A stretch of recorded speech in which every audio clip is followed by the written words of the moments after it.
Thank you so much for joining us, and I hope that you had enough time to connect and to have great conversations with one another. You don't often get to meet the colleagues that you are around today. So it's important just to see their faces and to know their names. And then, and next time you connect, you know, human being, and the work is half in getting their support. That's excellent. Yeah, this is how I do it. I've got like a warrior seating position. But as born and the ones who are coming on this show. You'll see it yourself. So this is going to be a very interesting conversation, but I want to invite my panelists quickly to join me for this amazing launch and a time for us to just consolidate our thoughts around what is important, what is, you know, what do we have here? That's just an incredible opportunity. So I'd love to invite right next to me to join me, Stuart Martin. Stuart has worked in information sciences, I think, for over 30 years, and in delivering geospatial solutions. Just come up, just come up. We're going to talk a little bit more about what you've done and what you do as well, Craig. So thank you so much. And then next up, Dr. Gina. I tried to do that in Xhosa. I tried to find a way of remembering it. Gina Smith, and again, she's a geospatial analytics expert with over 30 years of experience, former head of geospatial analytics at HSRC, and advanced research in poverty mapping, unemployment, and spatial modeling. And then Craig Schwabe, as it was initially. Keith Mwabe is Director of Geospatial Services at Geoscope South Africa, with over, again, 30 years of experience shaping national geospatial strategies. And up next as well, honored to be inviting on stage Dr. Padi the Hotla. Dr. Padi is the former Statistician General of South Africa from many years, many years. He did not say 30 years, because if he had to do the years, he would have said 45 years, you know, but maybe not, no. So he's leading us here in terms of depth of knowledge of the country. He's charged major international statistical bodies, including the UN Statistics Commission and Statcom Africa, and served on the UN's Data Revolution panel. He's a research associate of Oxford University and professor of practice at the University of Johannesburg. Right? We don't get to hear that often, the full and the mini version. And then finally, pleased to join us on stage, Ms. Morale Chabuke. Saving the best for last, you know. A lot of the lady joins us. She's the director of the National Spatial Information Framework at the Ministry of Land Reform and Rural Development. She's the youngest of us with over 25 years in GIS and has represented South Africa globally, serving as the chair of the UN GGIM Committee of Experts for Africa and coach of the UN Knowledge and Innovation Center in China. I also have 30 years of experience, and I never say it, but today I can, because everybody here has got 30 and above, right? I'm feeling comfortable to be, and you know, when the last time I said 30, I nearly had a shock myself. 30, that's a lot. In somebody's entire lifetime.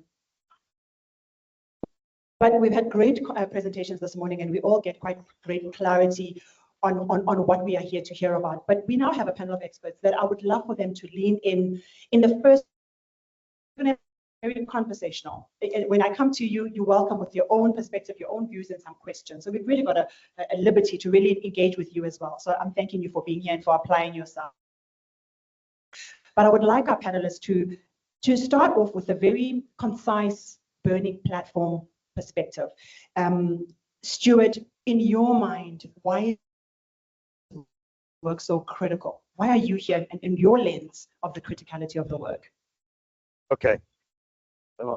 Okay, thank you very much. And it's really a privilege to be part of this panel and both learn from the people here and the people in the audience. GIS has come a long way, 30 plus years. And in that time, we started off as very much project-based, and what I'd like to call geocentric GIS. It was all all about the map. Okay. And we are now in a position, the map has become, I wouldn't call it second, but it's being overtaken by what I'd like to say is a geo-enabled environment, where we're starting to use location and in location intelligence, as discussed earlier today, to bring that hidden value, and that's required. I like to say that location gives us context and patterns and relationships. We to see things that we wouldn't otherwise be able to see. The last thing I'd like to say is spatial literacy is becoming more and more important. It's not about us necessarily as the GIS practitioners, but it's about enabling everybody else in government to become better and better at what they're doing. When it comes to geo-AI, we're all using AI now, either ChatGPT or Gemini. There's a lot of data out there that has not been used in the past, and that for now we have to teach people how to data. So the role of the geospatial industry will be to add the value, to illustrate the value of what this data, how this data will help us to solve the societal problems that we have, unemployment, or where houses should be built, where food security is not good. So we need to, this launch helps us to get to that point where we have to enable the decision makers. Thank you so much. We're going to keep that close by. And we're going to unpack a little bit more around what are the opportunities and challenges around that. But over to you now, Craig. Your key burning issues for geospatial management. Yeah.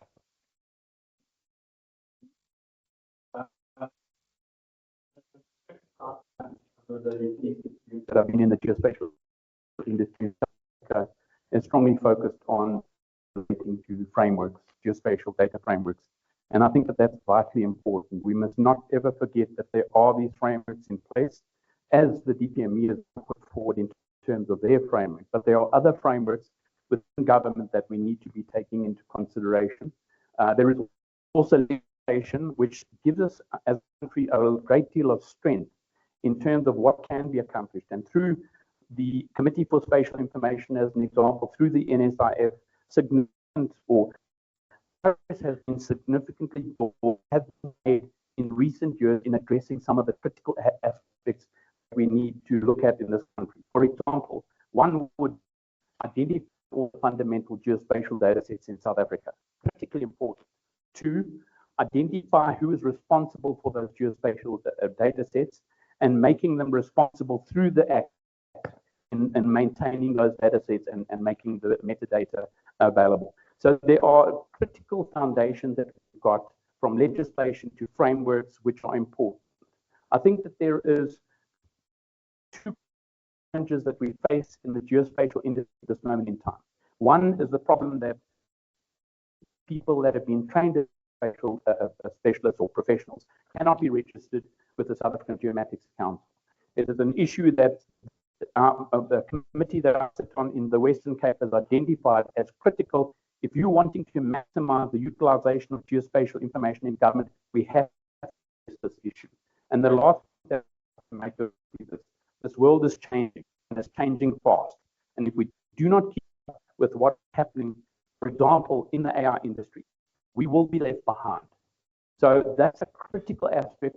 We will, in the Department of Planning, Monitoring and Evaluation, government, to share information with security and allow whether it's government officials or members of society or the public in our country to get access to information. Thank you so much for laying that groundwork. Dr. Padi, your thoughts are clear. I know they are. Which ones would you like to this process?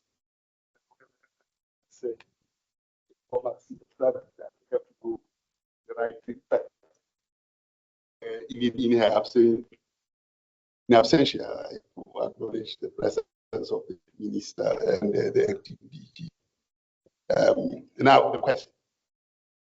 I can't help but to think about my first step in Bukit, South Africa. I was coming from Lesotho and then I ended up in Bukit. My task then, when I got to Bukit, was to run the census of Bukit in 1985. What do you do? Do some research, and I'm confronted with the book of census from 1980. It doesn't have place names.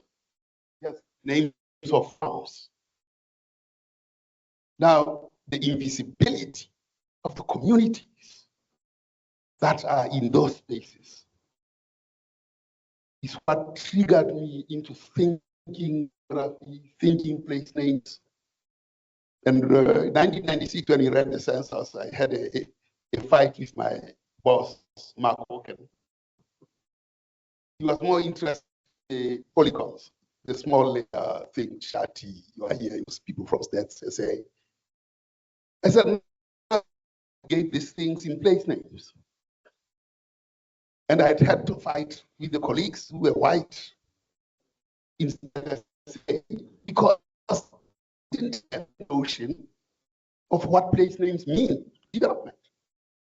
So the aggregation of the small layer had to aggregate into something that people can relate to.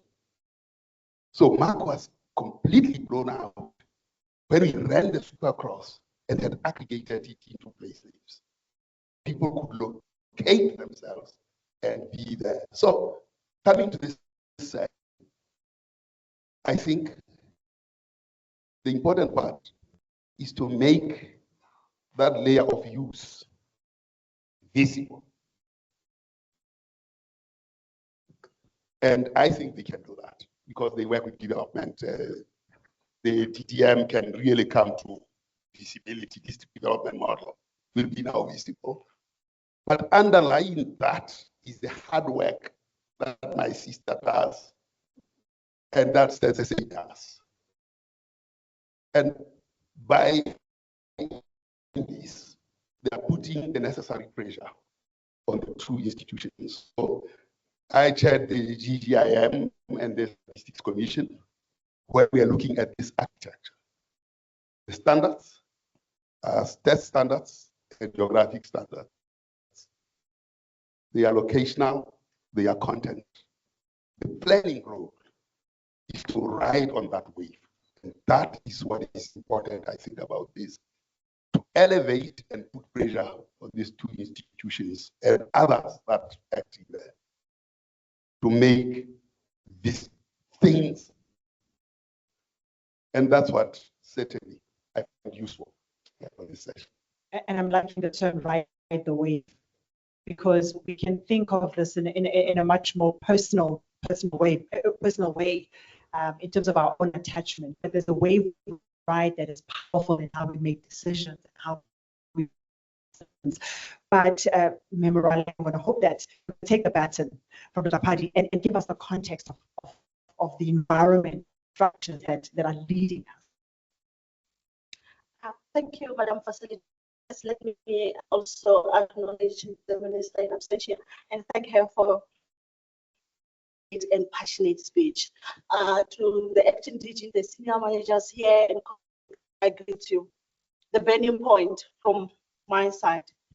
I think we have noted that planning and development continues to without consideration or the use of data. And I'll give you a few examples. The case of Maipuye Primary School in Tembisa. The state spent 18 million rands to build a school, and the school is sitting on top of a sewer pipeline. Let's talk about the case of Glen Vista, a suburb sitting on top of a petrol pipeline. Let's talk about the housing development that continues to happen on top of wetlands and the water city. Let's continue to talk about the housing development that's on the flood line. And we know the case of Umtata. People lost their lives. And one bigger mistake is that geospatial information was not considered.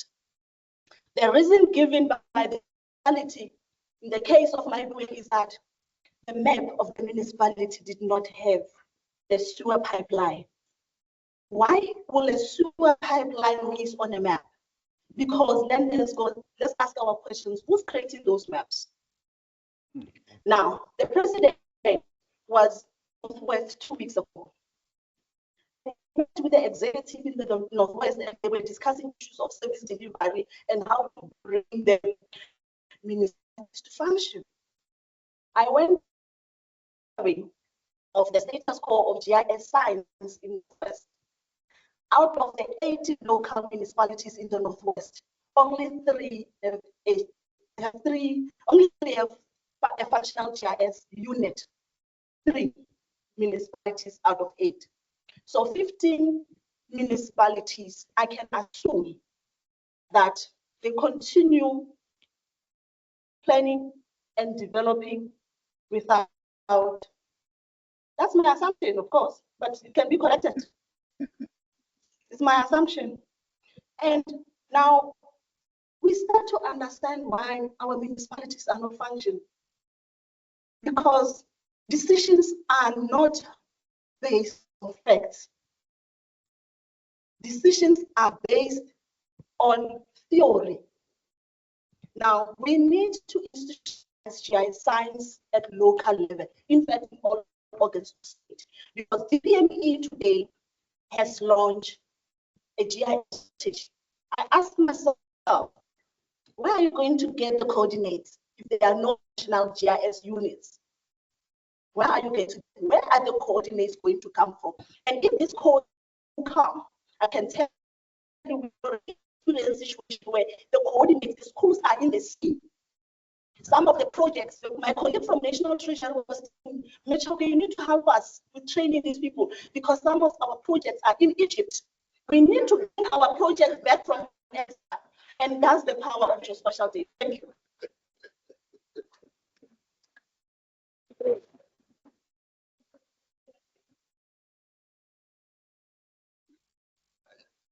Thank you so much. And I think when we are doing this work, we've got very capable people, DG, Steph, and your team. We've got very capable people just sitting around this room. What does it require in your mind? What is it that? How do we put this expertise and what is required for us to get this right? From my side, we need to build up this competence in spatial literacy. It is about people understanding this idea of doing geographic thinking and looking at the geographic component of things. It's about seeing those relationships and patterns and context in data and being able to use this as a way to bring multi-tiers of government together, so across governmental departments, and using let's call it a map as a way of bringing this together. Yeah. So that's the start. Let's map the data and then start using in context so that we can make decisions. And Dr. Gina, I hope your mic works now, and if it doesn't, remember just really hold it close so that everybody in the room can hear you. Map the data. Is it as easy said and done as that? What is the role of institutions? What is the role of the training institutions? What is the role of the different stratas of government in taking responsibility? It's not going to happen by itself, right? We're missing the passion to understand that before we even build the strategy, we have to begin at the source. How do we shift the mindset to begin at the source of what's required before any planning is done? I think we have the responsibility to continually be in people's faces, if I can use that phrase. I was looking at the dashboard as part of the launch. I think if we can use the dashboard as an example to send push notifications to people to say, listen, but not people, send it to decision makers who needs to see what is the value of having this data. To say, okay, we have achieved in terms of water projects, not just how many water projects we have, but are they actually making a difference? Where are they located? In terms of school, I think Marwali is a very good example. Just are schools effective? Are they built in the right cases? Do they serve the communities that they need to? So we need to enable decision makers, because if we don't, they're not going to use the data. Data is going to become more prolific with the use of AI, and it might be data, the data will be unverified geographic data, but we as a community need to tell the story. Otherwise, people will not be using the information. And you said something, give it to decision makers, because sometimes the people that are accessing it are quite junior. Yes. But the people who are making the decision on what gets done, they don't have sight of this. So how does this get elevated to strategic levels? But Craig, when it comes to inclusive growth and sustainability, which is part of your expertise, what are the decisions that data like this allows you to make for your strategies to result in inclusive growth? Well, look, I think, again, I'd like to just come back to the aspect in terms of these frameworks and legislation. South Africa is really rich with, and we have got very, very good frameworks. I was reminded by on Monday talking about this aspect of service delivery. There are a couple of things that I think is going to be critically important. First of all, the Department of Public Service and Administration has published guidelines, and I really like the idea that the DPME has also done this, because it is taking people to the next level. It's giving you the guidance in terms of what needs to be done. So they've got a framework, they've got a guideline. The DPSA has also got a guideline.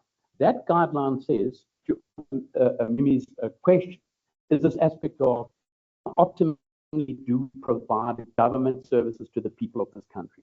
Now, that's all good and well. The DPME in their document also talks about this aspect that we need to take this, that it should not only be GIS experts that should be able to utilize this information.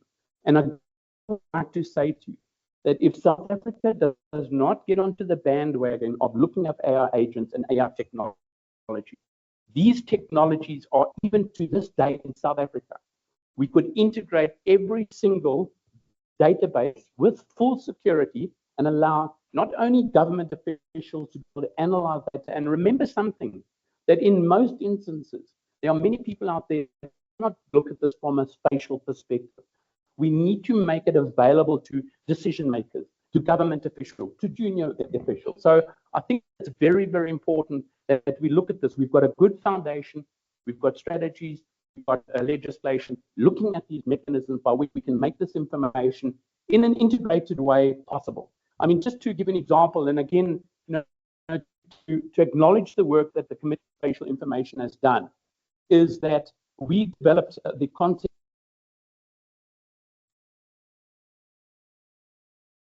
But again, I want to say to you that there are many young people in this country from historically disadvantaged universities, from the high-end universities as well, that are not able to find a job because they cannot be registered with the South African Geomatics Council. We have to address this problem urgently, and historically disadvantaged universities that cannot be accredited with the South African Geomatics Council must be facilitated to enable them to be part of this process.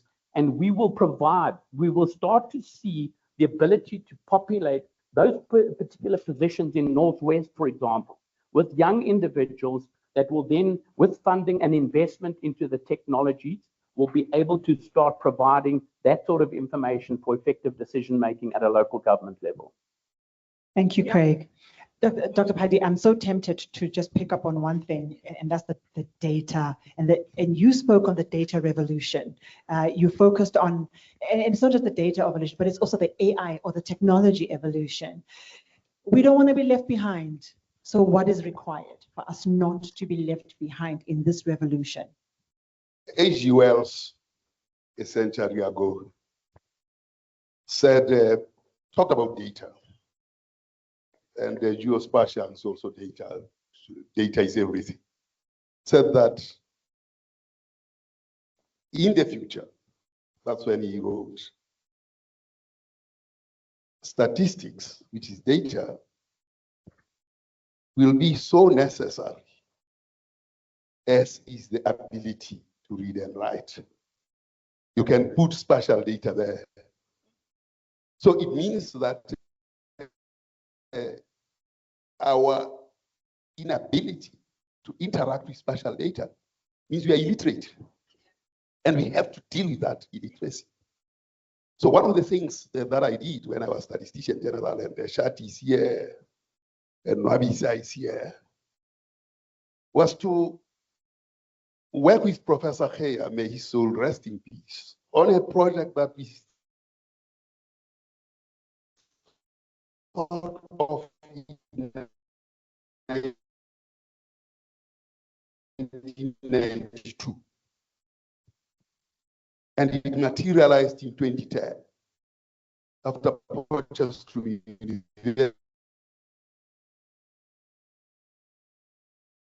original and urban innovation and statistical exploration. The aim was to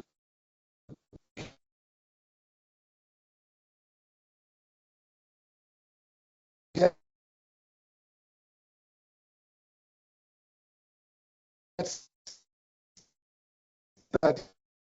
statisticians to start understanding space. And it was also to ensure that local government goes there with statisticians in order to integrate the thinking and achieve this notion that Wells was talking about. Only Nwabisa from a municipality in Limpopo was the only one who went there. From SSA, I sent 130 of them over a period of time, and they're MPhils. Now, what happened? When you look at data, and you start, because most of the time you do regression analysis. Anyway, data, that's the basic statistical tool that you use all the time to try and have an understanding regression analysis. Regression analysis gives you a particular part, but things in space do not follow necessarily the regression analysis. Crick, who is the geologist who got the medal in Southeast, and after whom cricking is a verb, looking at geological phenomena under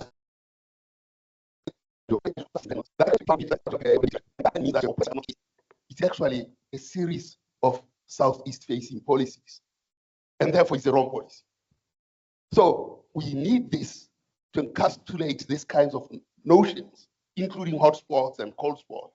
And now you see states say, those guys like Shati here, and a lot of them, it's another one there, and another 130 of them have MPO. Understand, that's why Statistics South Africa is so deep in terms of its knowledge. We had to integrate space in that organization. So training is important, application is important, but municipalities have to come to the party to understand this notion. But then, of course, schools and everything. Thanks. Thank you so much. Thank you as well, Craig. Thank you, Dr. Padi. I loved your examples because you make it real. Now, we had COVID a couple of years ago, probably the biggest example of what a crisis looked like en masse that affects every single person. And none of us would have thought we would ever experience a pandemic of that nature, let alone the floods we've seen and all of that. So it's always a surprise to us. Lest we be prepared, something can come in the future. How do we respond if we're not taking this seriously? Because we cannot reach people where they're at. We wouldn't even know how to send a drone in the right direction. So what is the opportunity that if we climbed on board and prepared ourselves as if this is around the corner again, no more black swans, what would it mean for us? Thank you for that question, but I want to tap into what Craig said earlier around the issues regarding SMGC registration. And it's a critical point because it also touches on what Dr. Lehotla said about capacity building and training our young people. So when the Geomatics Profession Act was enacted, its main objective was to transform the industry. Meaning we have many of the previously disadvantaged individuals entering the system. But the accreditation system that they have implemented has then given them unintended consequences, where now doors are now closed for the previously disadvantaged people. And we need these young ones in our local municipalities to start doing this work. Now, answering your question, what happened in my Buye, what happened in Umtata is yesterday.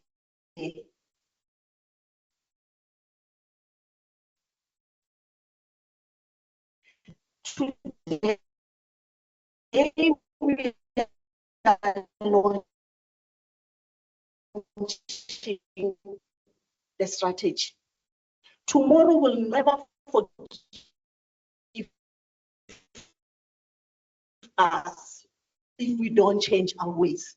How do we change? I said, we cannot achieve of the social component will not come because you don't have that capability and the competency at those local municipalities.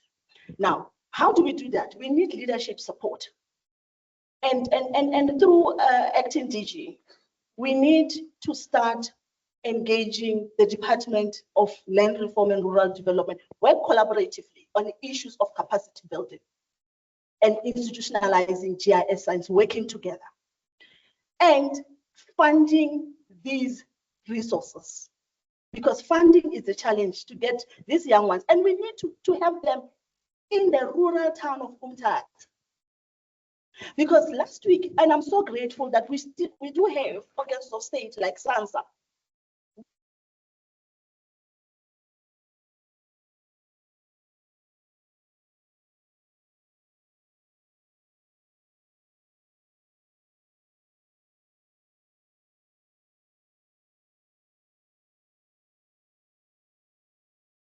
So that we give our people who not develop on the flat line. We need to ensure that the maps are correctly captured. We can afford not to have a petrol pipeline and a sewer not mapped, because that can create havoc. Now, what is important is that, you know what I like about government? We only work because Auditor General is working on us. And I was saying that my CFO is easy to tuck a chair in an asset register. But we don't have an asset register of our geospatial assets, most critical assets in the country. We don't have that. They are not even in our financial statements. So a discussion must happen, and Acting DG, get the Auditor General to audit the reports of organs of state, especially those that are not giving you the coordinates and just spatial data. You'll see the change that will happen. Thank you.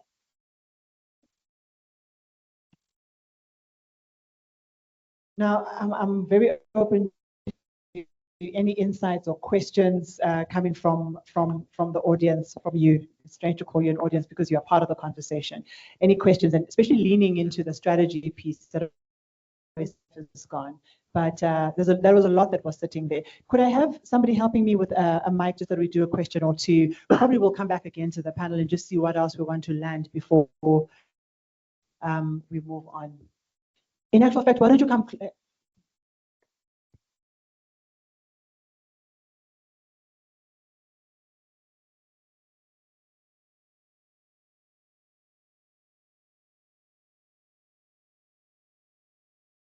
Good morning, everyone. It's still morning. Thank you very much for such an insightful conversation. I'm very interested in hearing from our panelists when it comes to the collaboration with the academic sphere. Especially, we spoke, Craig, about the issue of the SAGC registration, which really affects the graduates at the end of the day. But then I would like to hear how the strategy incorporates when it comes to the issue of the academic infiltration. They did mention earlier that the 10th aim or the 10th objective that they're having actually speaks to that space. So I would like to hear from our panelists, how is that aimed or how is that planned? Thank you.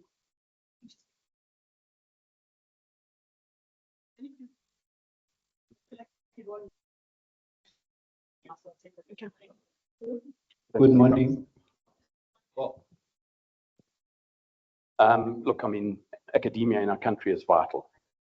And as we talked a little bit earlier, any university in South Africa that has got a GIS or a geography department which are trained people must be given the ability to become accredited. There is no space in South Africa for just some of the universities to have that capability and be accredited.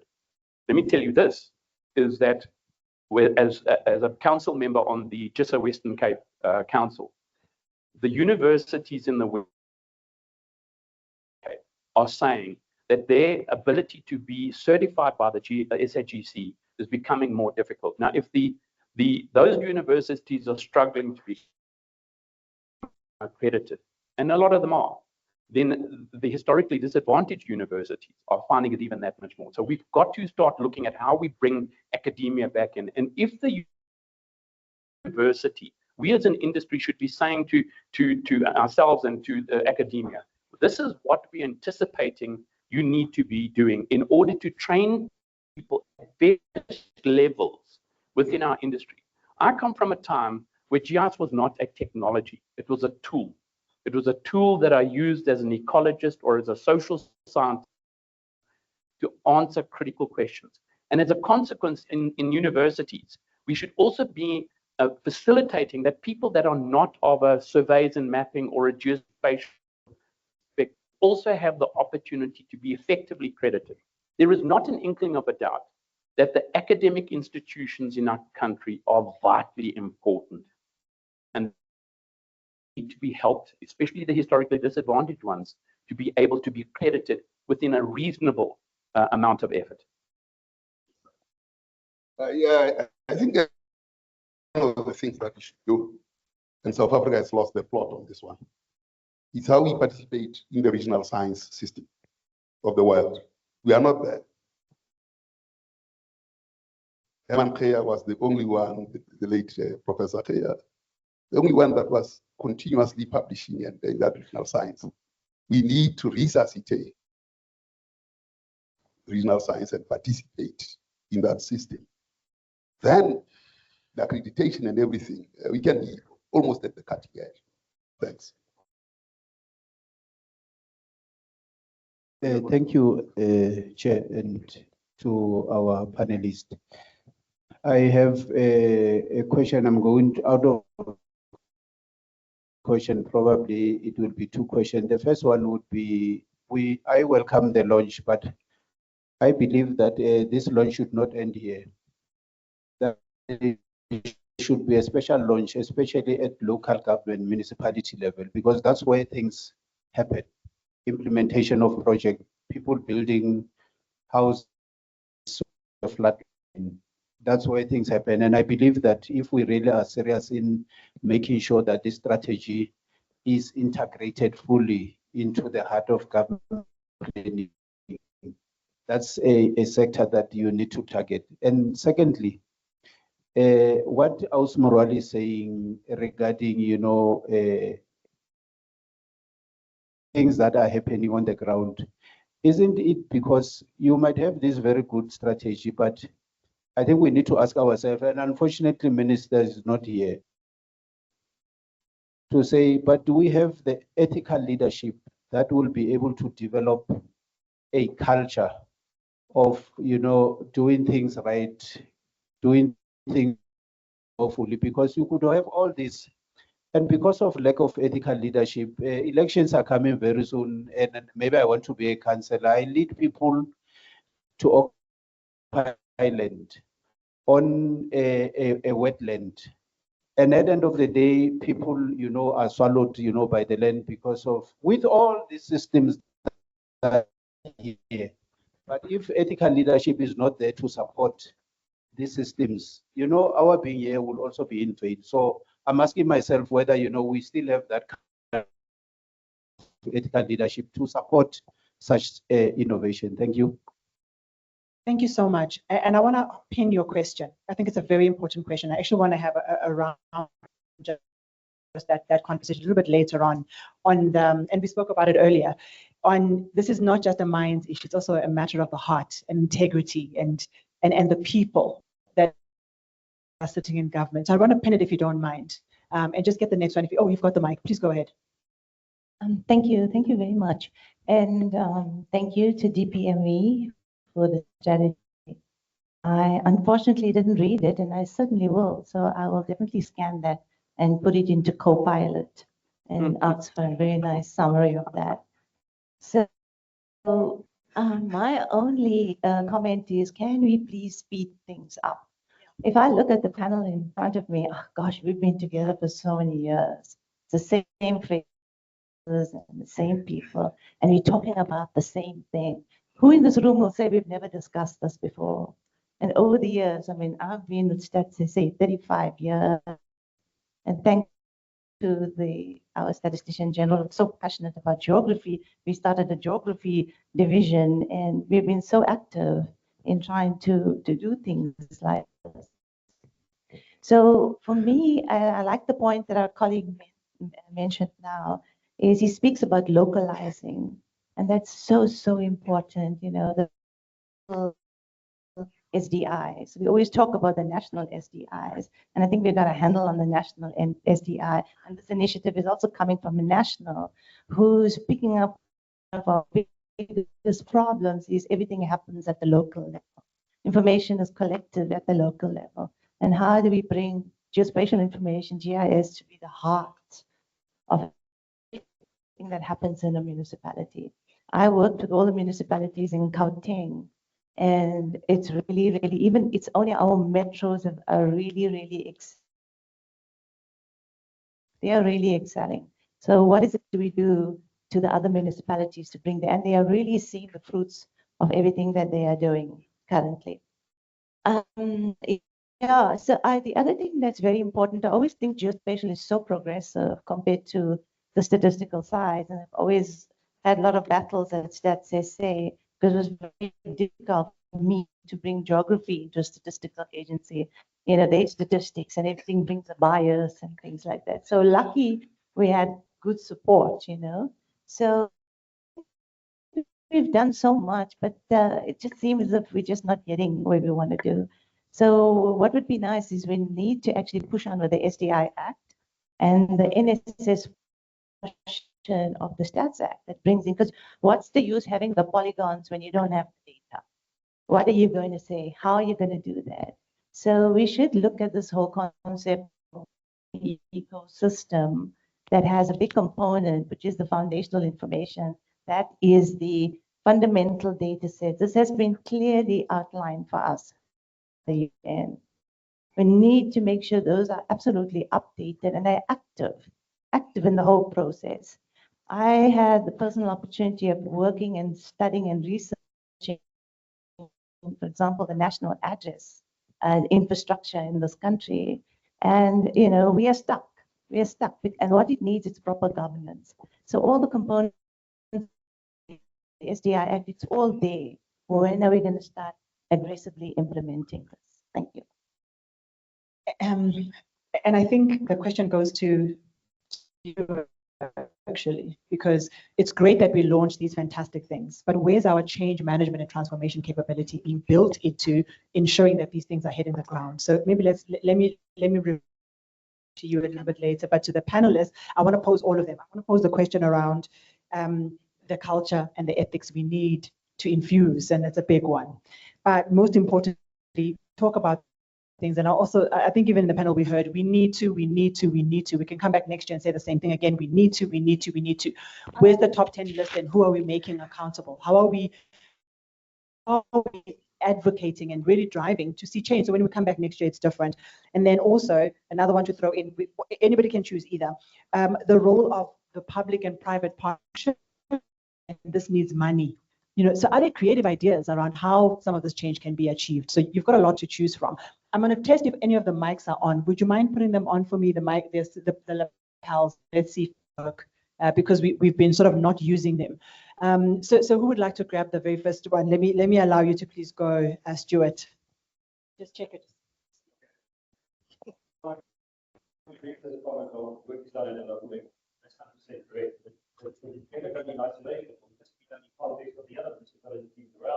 And districts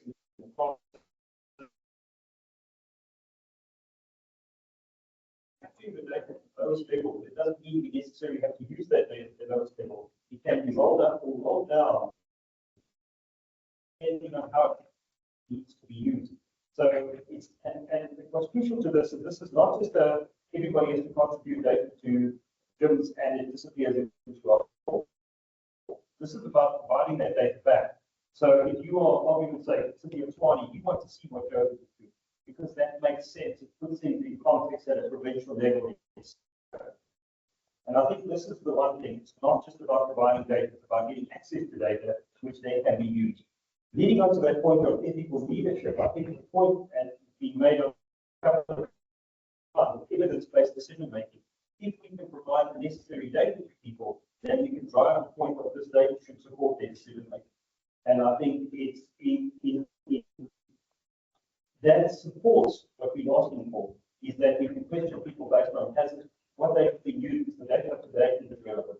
Thank you. Thank you very much. Gina? Let me start on the question of how to speed things up. I agree that we have been doing the same thing for many years. But what I like about the strategy that is launched today is that we're referring to GEO-enabled solutions. We have a lot of data available, and sure, everything is not perfect. That's why we have the act. People still have responsibilities, but let us use what we have available and start telling a story with the data that we do have. Because if the world can't see what we do with our data, they're not going to use it. And I think it adds in the question about integrity, is that each organization have to keep its own people accountable. We cannot have, as the SDI or the CSI have rules that keep people accountable for how they use the data in telling stories. So unfortunately, for me, is a question that each organization has to answer. How do we keep our people accountable? Then another point, let me just see. Yeah, let me just stop there for now. Thanks. Thank you. Craig, try yours again. Hello. Hello. I actually don't need a mic. Mostly my voice can be heard across the audience. In terms of the point that Shaki made earlier, I'd say there are three critical things. And I might be providing information which I shouldn't, so I'm going to apologize now. We need to align with global frameworks. As Mr. Lawler said, the UN GIM initiative. We do have our act, and the Committee for Spatial Information has been doing a lot of good work. Now, for those of you that may not well be aware, there was a project which the CSI was done to look at the extent to which all national government departments are compliant in terms of metadata. And I think it was something out of 14 departments, only 2 were fully compliant. But one of the things that really worried me, more than that aspect of things, was the fact that any critical government department said, I'm not a data custodian. And as we all know, there is no government department that does anything unless it is mandated through its legislation, its policy. So there are many government departments in South Africa that have critically important responsibilities to play. And I'm just going to pick on one department, and that's transport. Okay. Government department in South Africa should be responsible for roads. But if it's not mandated within your legislation, it may not necessarily be there. And as a consequence, there's this aspect of transformation.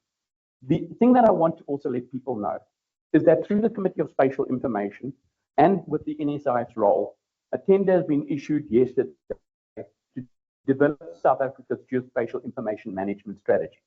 Okay, That is a critical aspect because it starts to link how we as a country do work with the international community, and to look at it from a point of view of what are these transformative aspects that we need to take into consideration, including these critical aspects relating to the technology. So those are, and those are some of the more important aspects in terms of transformation that I think that we need to be looking at.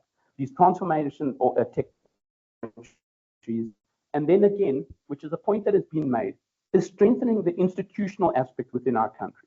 We need to make sure that the CSI and the NSIF has the necessary resources, has the necessary funds in order to fulfill a critically important aspect, and they are doing stellar work. There is no doubt in my mind about that. And I would like to come back to something that I was reminded about that the minister said about the Department of Planning, Monitoring, and Evaluation. And for the first time, I said to myself, well, maybe it wasn't the first time. The Department of Planning, Monitoring, and Evaluation. The Department of Planning, if I'm to plan in this country, I need information. And then the other aspect is, if we know what we need to do, we need to monitor whether it's happening. And that comes back to ethical leadership in many ways. So I see a critical role, and I think that the strategy that DPME has put forward start to lay a foundation for levels of collaboration across government to enable it to start. How do I work with the CSI? How do I work with NSIF? How do we work together to enable this thing to move forward?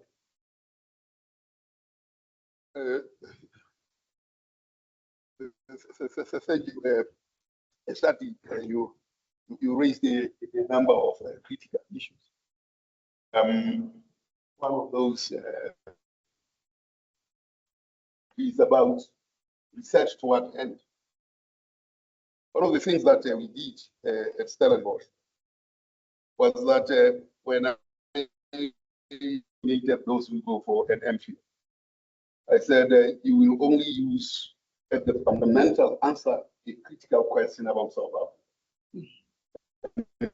To use that as a data. Don't limit yourself only to data. One of the things that Shati started, she says now she has completed her PhD. One of the things that she did was to look at the policy dimensions of housing and what they were out to do. Densification was a strategy for South Africa. But what we saw was basically the of settlement. So densification didn't happen. So the infrastructure thinking that was supposed to be in the Joburg area was met with all these shack settlements that were not in Gauteng. So the disjuncture between intention and practice were not there, leading to a lot of things. The other paper was written by Arul, and Arul was looking at and he realized that this weighted regression. That schools that are neighbors, one school does better and the other one doesn't. The question is, what drives that? And we could answer that question by using this weighted regression, geographical weighted regression, to see the difference. And then, so the relevance of the data to immediate policy. The other one was done by Dr. Mogu, which had to deal with ZIF, what drives agglomeration. Now, we know that the key question now that we have information technology,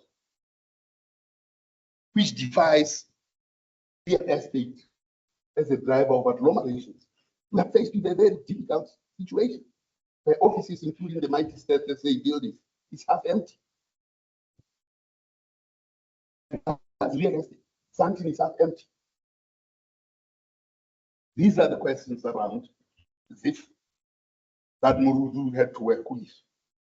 And can say, how do we predict the new cities? Where will the agglomerations happen and what will drive rules of diplomacy.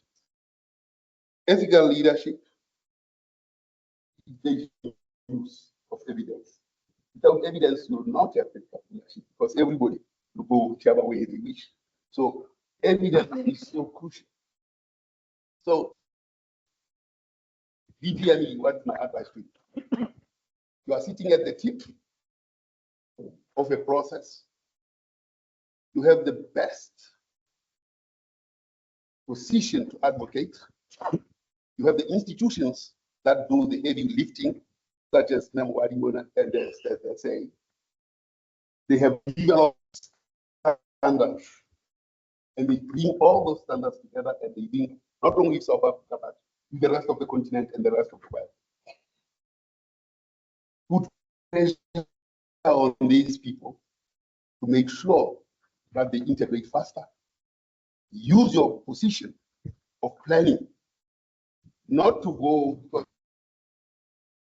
you have to go and look at your book and what Gareth presented. What Gareth presented and what's in your book do not correlate. Gareth presented your poster, but the book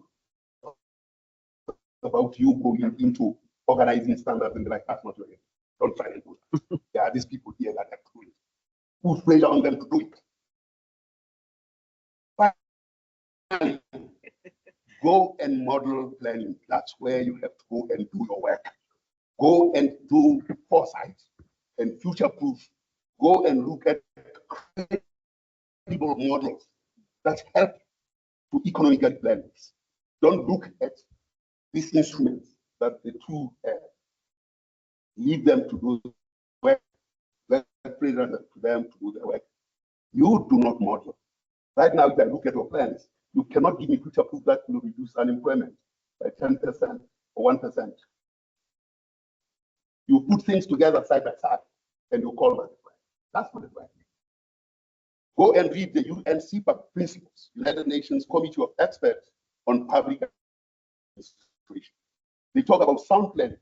And in sound planning, you need modeling, you need the statistics, you need econometric things, you need all those things, and you don't have those as a nation. You are doing us a disservice. Tend to that and then exploit Russia. Then South Africa will probably. Thank you. Thank you. You must follow that.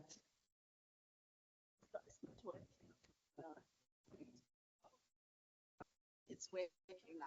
It's working. Okay. Thank you very much. Dr. Lehuhla said the pressure must come to the NSIF and the CSI. And I'm happy that the chairperson of the CSI is here and a few members of the CSI are also here and they are listening that they need to start striking some of this work. But let's give credit to the CSI, and I want to do that in answering the question about localizing SDIs. The CSI, in a strategic planning session, is planning to start supporting organs of state at local and provincial level to implement SDI and their GIM strategies. We started with the Eastern Cape Office of the Premier. They are here today. And I'm happy they are here because then they are learning from DPME. They'll be able to take the baton forward in terms of how they are going to develop their provincial GIM strategy. Things are moving in the Eastern Cape. Northwest also is here. They started also working on their GIM strategy and will be working also with municipalities. So great work is coming out of the CSI in terms of this work. The CSI is also going to partnerships with a number of universities. There was a question around partnership with universities. Professor Pinda is here, and we are fast-tracking collaborations with VETS, UP, Stellenbosch, name them, because we understand that we cannot work in isolation. We need this academic institution to also lead the research agenda for the SDI. And to lead us in terms of issues of modeling and simulation and changing the policy direction and informing that policy direction. Now, you spoke about responsibility. We spoke about we need accountability. I want to challenge my colleagues, you, especially from the GIS science background. How many of you are capturing metadata?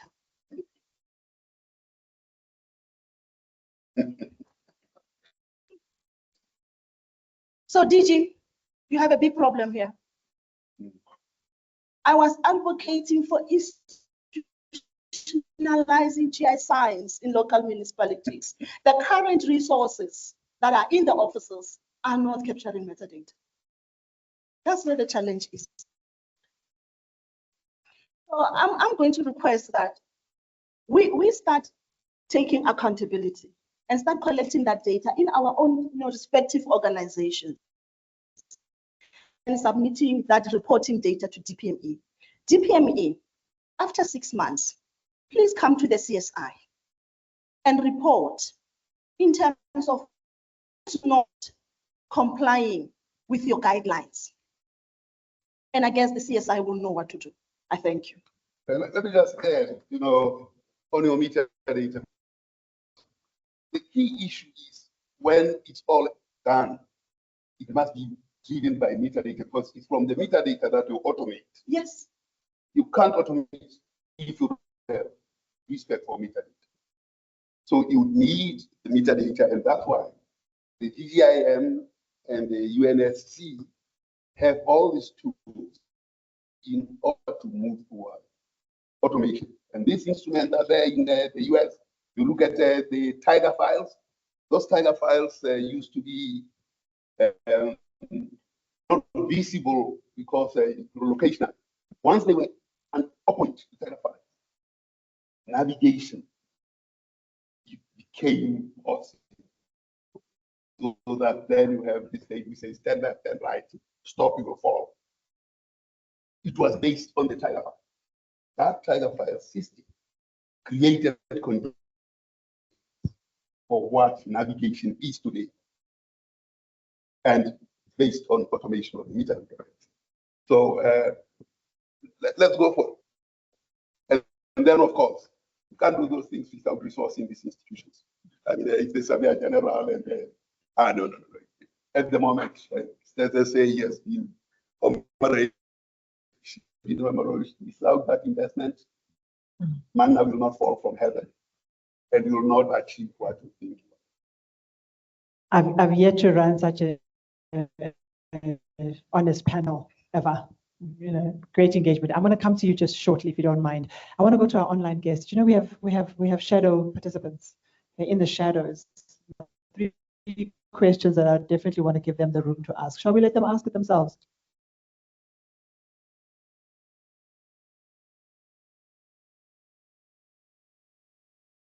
And while we're waiting, we also have some fantastic comments. We have a lot of thank yous to you, and also thank you for this conversation to the department.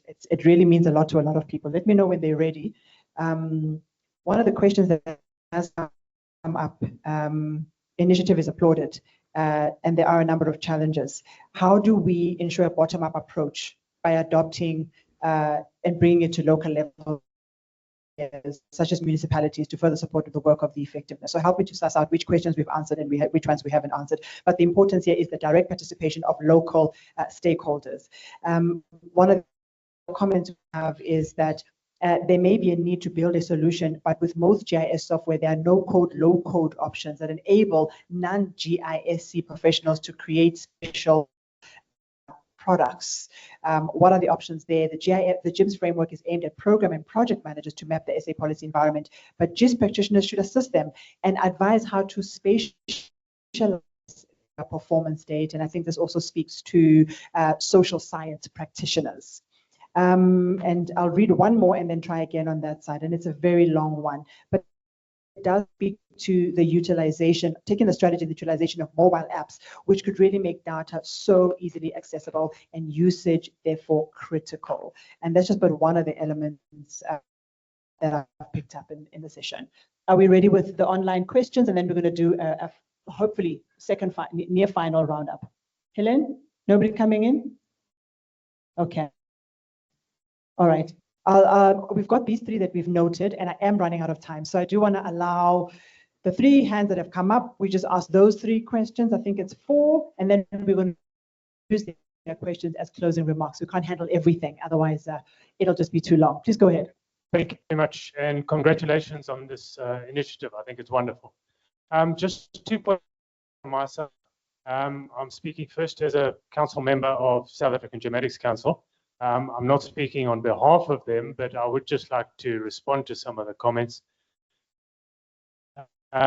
We are cognizant of the concerns that have been raised, and we are addressing them in, amongst other things, two different ways. We are re-engaging with the universities, and we are reconsidering the way we engage with universities. Secondly, we are relooking the way we register individuals. And one of the things that is particularly critical to me as an individual, but also to council in general, is for people who don't fit the classical of a geomatics origin GIS professional, how we can bring them into the fold, because that is vital. So rest assured that council is looking at this concern. My second point is wearing my personal hat as a member of the private sector. There's a great deal of really vibrant companies operating in South Africa in the geospatial sector, doing great work, collecting data, processing data, generating intelligence, generating digital twins, generating agentic digital twins. There's so much that the private sector can do to support this government initiative. I urge you, reach out and use us. And the issue of the capacity within the municipalities, I'm not surprised with that number that the Chowki gave us. I was aware of that 15 years ago, and I thought that there was an opportunity for the private sector to get involved at that stage and to support municipalities with staffing, with education, with any kind of support. We're out there, guys. Use us. Thank you very much. Thank you so much. That's it. Thank you. No, thank you very much.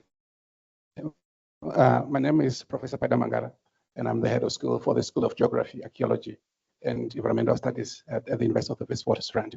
So I just wanted to respond to the issue, of course, of registration with SAGC, which has been brought up as one of the contentious issues. Look, I think the reality of the matter is that the model which has been brought by the SAGC is a world-class model, but it doesn't fit the reality of the ground in terms of the curriculum of a lot of universities. So one of the issues which we had to do at the University of Witwatersrand is to redesign the curriculum altogether, because the traditional, the classic BS curriculum of where you have 4-3-2 in terms of the of your majors, your subject combinations, would never get you to the number of requirements which are required for accreditation. So what you would see is that if this is not addressed, the issue is going to persist. But we are happy that we had the ability to redesign the entire program from scratch, so that it enabled us to get our accreditation with GIS. Even those universities, I think, which is quite pertinent, those who had been accredited, if you look at the University of Cape Town, for instance, they had never met the minimum requirement, which is problematic. Particularly, it perpetuates the historical inequalities. If you look at the University of Fort Hare, for instance, which had initiated one of the GIS programs, and some of these historically disadvantaged universities which have not been accredited, and yet they probably have a higher credit content in terms of GIS as compared to this. So, which means this issue was not just with the historically disadvantaged universities, it was also with the universities which were actually initially accredited. And the last round of accreditation for last year exposed that deficit. That's why it's becoming increasingly difficult for registration. So it has got to do with the model. The model itself is okay, but I think there needs to be work around how those credits are distributed to ensure that they are reflective of the reality of the degree programs in the country. Thank you. Thank you so much. We only have 2 more. Thank you so much. Good afternoon, everyone. My name is Ngarizan Mdao. I'm a remote sensing scientist by profession. I'm from so I'm going to start with a question and also maybe advice. And the question that I have is, who approves those projects that are in the ocean? Good. And I think that the department, I don't know if the role of the department, DPME, that is supposed to empower the decision makers as well. But I think that the capacity building initiatives, they also need to look at capacitating the decision makers, whether you're looking at those who are approving the budget or those who are approving the IDPs, the master plans, and so forth. As much as we want to empower the GIS people, officials to be able to capture the location properly. So we really need to look at where is the issue and address it accordingly. And I think when it comes to spatial planning, we also need to empower the planners. We want them to take into account or to use geospatial information in planning. But what do we mean when we say geospatial information? We say data. Can we go and detail it to the T so that when they are looking at building a school, they take into account all the information that they need to look at, especially if we're looking at spatial information. And last one, I think the department and government also has an advantage of leading in this time, looking at the fact that we have a lot of data. We have a lot of spatial data available from the South African National Space Agency. We have a lot of satellite data. And sometimes we look, when we are analyzing, we wonder like, who approved that project? Because we can see, especially in terms of what is happening, we are able to see the developments that have been taken, the pattern where we can read the patterns in terms of development, where the informal settlements growing and so forth. So DPME needs to take advantage of existing data assets as well, and the existing structures that the government has put in place, like the South African National Space Agency. We assisted the sorry, I am going to ask you to please. Just the last one. Question. Thank you. Yeah, so on the flooding, which is a problem. So we assessed the flooding in Umtata. You know that the area that was flooded now in June was actually flooded in 2013. I'll just end it there. Yeah. We have the evidence. Thank you so much. And I want to last questions on this side, if you don't mind. We're having a lot of hands coming up, but we do need to wrap up. So if you don't mind being short with your answer, then I can do 3 people on this. Okay, if you don't mind being short as well. Thank you, sis. Okay, good afternoon. I'm Novisa Kakaza from Ehlanzeni District Municipality in Mpumalanga. I'd like to thank DPME for the opportunity. This is something that is long overdue, if I may put it like that.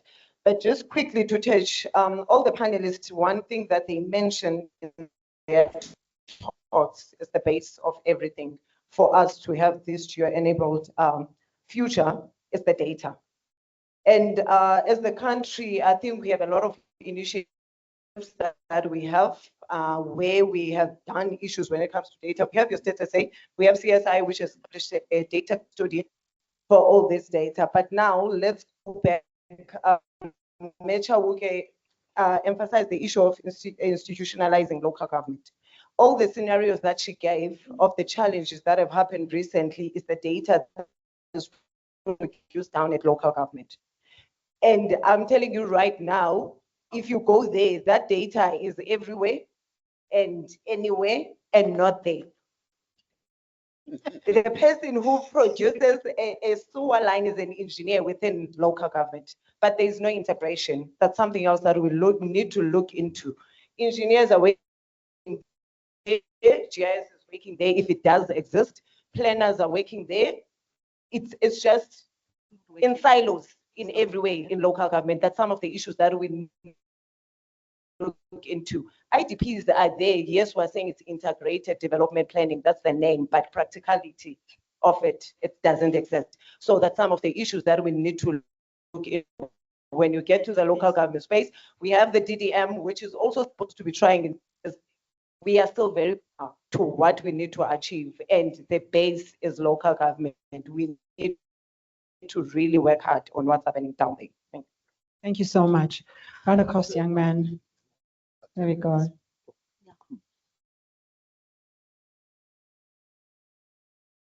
It is a problem. Local government. Good morning.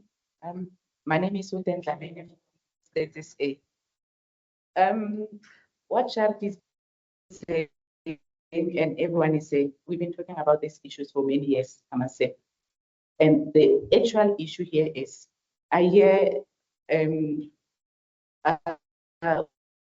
colleagues talking about skills problem.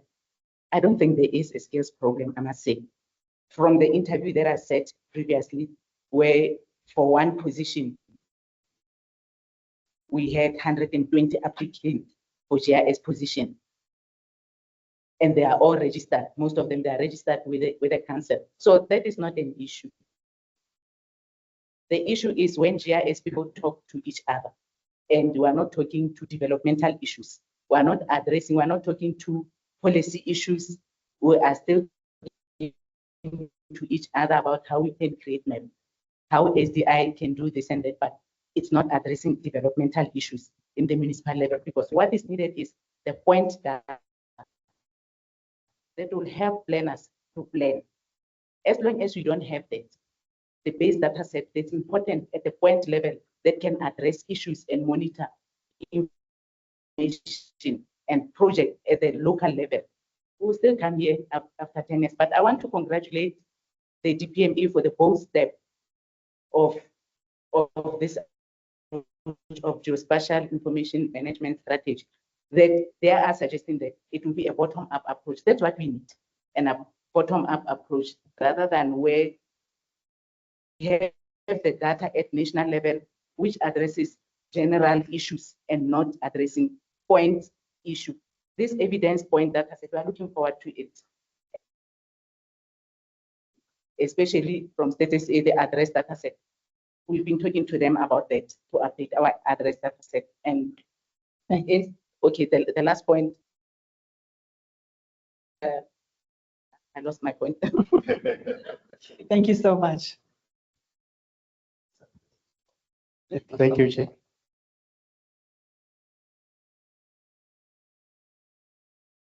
Information management strategy. My name is Johannes Malevi. I'm from Basic Education Department. So my point is based on the tool or the platform. If you look all departments reports that are on their websites, the interactive reports, all of them are hosted on cloud environment, and that cloud environment is run by a private company. I might use example Esri. So if all the work they can do and everything, but if now in future they have a challenge of paying for the license of the cloud environment, everything that is interactive is on the website, can be accessible, will be gone. So the key issue is in South Africa, we're having a cloud platform that will address all these challenges. Because if it's owned by the country, say for an example, we use Esri to help us to have that. So it means even in municipality and all, we will be able to address that. And another point maybe we should look is the challenges the we are living in. So if now they weaponize this process of cloud platform that we have, because South Africa maybe don't want to do that, then it means we are building everything on the same. Thanks. And we know it's true. I'm going to just do one, sorry, I'm going to do one final question. The gentleman, no, sorry, put on the gentleman in the white shirt, please. Thank you. Thank you. Mark Roy from Gauteng Department of Environment. We talk a lot about planning, but my whole emphasis is around impact. So in terms of this tool, we talked about things like building police stations, schools, etc. Does the tool also take into consideration the need for spatial information or spatial needs? So where do we need police stations to the decision makers make those decisions? And then on the other side of things, once we've actually done those police stations or those schools, do we actually have, does this tool talk how to measure the impact after we've made those decisions? So do we have a way of measuring the impact of building the schools and the education, the police stations, etc., or providing water? So how does it in the planning space of this? Thanks. Sure. Very interesting questions, but I think we're going to have room one conversations after this. Some of the questions I think they are being positioned. Let's allow them to position the thinking, especially, for example, around the challenge of where we're storing the data. We can't solve it here, but so I do want you to do a closing remark. And again, let's keep it sharp because we're going to probably remember this, right? So what do you want to reignite and allow people to walk away with? I'm going to take the liberty of directing you in that direction. Do you want to go first, Craig? Stuart, yeah, if you go for it, they'll hear you speaking and they'll bring it up. They want to know who's speaking. In my opening remarks, we took from a project-based geocentric environment to what we be a web-based ending environment, and it's all about collaboration. We moved away from productivity tools, we were about building databases. Now about sharing this data around and getting it to people to make decisions. And I think crucially the technology, the comment made about low-code environments, etc. That's a fact. That's where we are at the moment. But it's all underpinned by data. So we have the tools to be able to distribute it on your phone as you're sitting here, and even the ability to capture the data. Building these data sets and keeping them robust and up to date, systematic mapping programs, and creating data that people will trust that going forward is what's going to be key. Thank you. Love it. Thank you. Hina? That last comment about measuring impact, and I think if we come back to the examples that were used earlier, there's data available. Let us use it to find the solution to the problems of our country. And I love what the DPME strategy is aiming to do, is to keep people accountable. Did you actually build the projects where they're supposed to? Did you build the power station where it was supposed to? Did we actually reduce unemployment by 5%? So keep each other accountable in how we use the data so that we can measure the difference that we make. Thank you. Just last two comments from me. The first one is in relation to this aspect of a platform. I'm not too sure whether we've got all the capacity that we need in South Africa to look at properly capacitating local municipalities and information. The question then becomes, well, how do you solve this problem? Is a platform, a web-based platform, something that solves that particular problem? If it is, requires the integration of data sets, which we are rich with in this country, to be able to answer questions. It's not only a geospatial aspect, it is an aspect relating to utilizing technologies like AI now to ask a broader set of questions, which geospatial may not necessarily be able to do, even though technologies like Esri have incorporated AI into their platform. There are other mechanisms that can be utilized in terms of that. I'm passionate about education. The future of our country is about providing good education to our learners in this country. And in order for us to do that, we have to make sure that we provide them with schools of a good quality. So as a consequence, we need to look at how do we do do this, whether it is a police station, a health facility, or a school. And the DPSA has set the guideline. And my challenge is the DPME. That guideline, whoever is responsible, like Mr. Lorschler said, in terms of standards, the Department of Basic Education, as an example, has got promulgated standards in terms of the size of the schools that they have and the distances that their learners must travel. The issue being is that the DPSA's guidelines now need to be implemented in every single government department in South Africa. And several years ago, government decided that they would hold the departments responsible for that particular purpose. I believe this is a critical opportunity for the DPME to say, they're the guidelines, provide the services to the people. And the president has raised this issue again this week. And I think we need to take heed of what he's saying. Thank you very much. I like this meeting because Craig and I have not met over a number of years. We first met around 1989, thinking about addresses. You know, this country is terrible. People don't have addresses. We did a shoddy job as SSA trying to organize a census, and we had to put some numbers on the dwellings. Citizens adopted those as addresses. Then the post office came and wrote something on the walls. Then 2014, Mokwe said, for democracy to function, people have to have addresses. We hurriedly came together as government, and then we fought over each other as to who will lead. 7 million houses don't have addresses. Even those that have, these addresses are just meaningless. In order to be competent in spatial, we got to get that. Of course, you can do an XY coordinate, which is fine. But when you deliver things, at times you need a number on the dwelling. That's what we need. Then democracy will be met. Citizens data. The Philippine Statistics Authority engages in citizens data.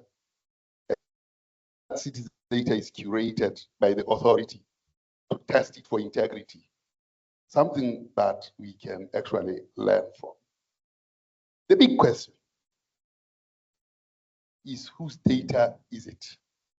And whose tools are they? Eldrick Jordan is now traveling the world, challenging that valley in the US, what is it called? Because Meta decided to remove his work of GovTech at the height of COVID from WhatsApp and the like. Bankrupted. He had to go and stay with his mother. He took them on, he won the case.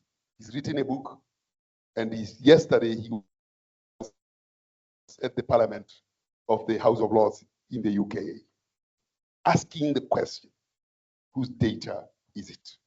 He's a South African.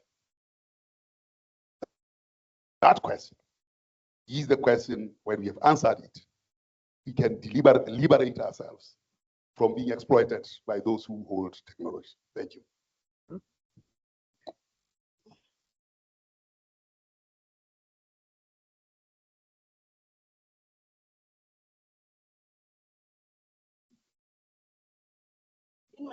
In my closing remarks, I will take further the comment by Dr. Lehotla asking the question, whose data is it? To asking issues around AI, auto-generated data. Whose data are we using?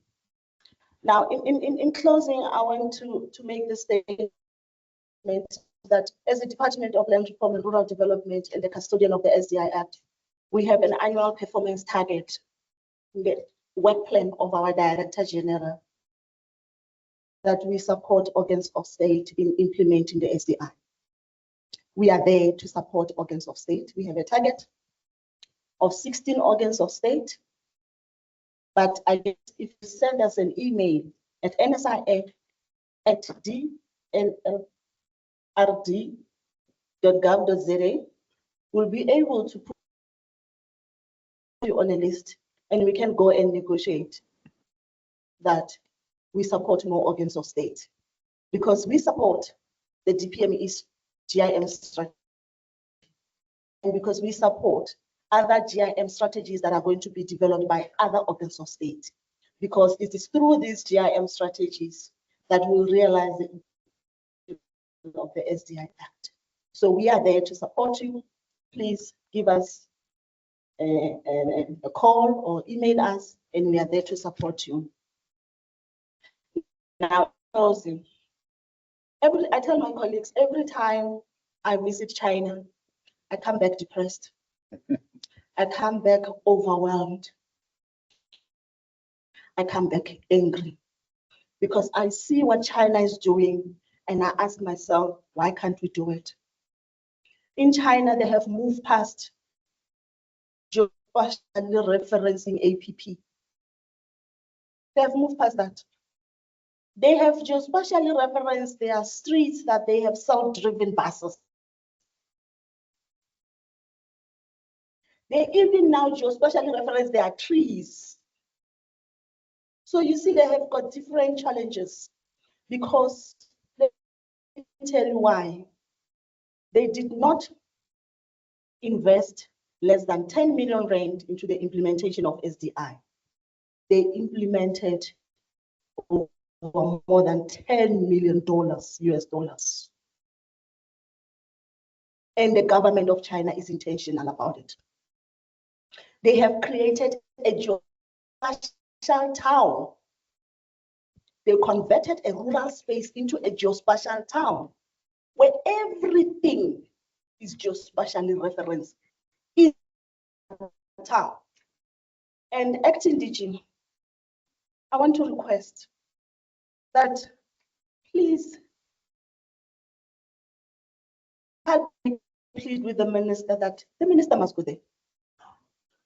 She must visit that town because definitely I cannot be the only one having depression issues because I went to China and I cannot unsee what I've seen. So I'm requesting that if we want to make sure that the DPME GIM strategy is a success, let the minister visit the geospatial town and see what our counterparts are doing. Thank you.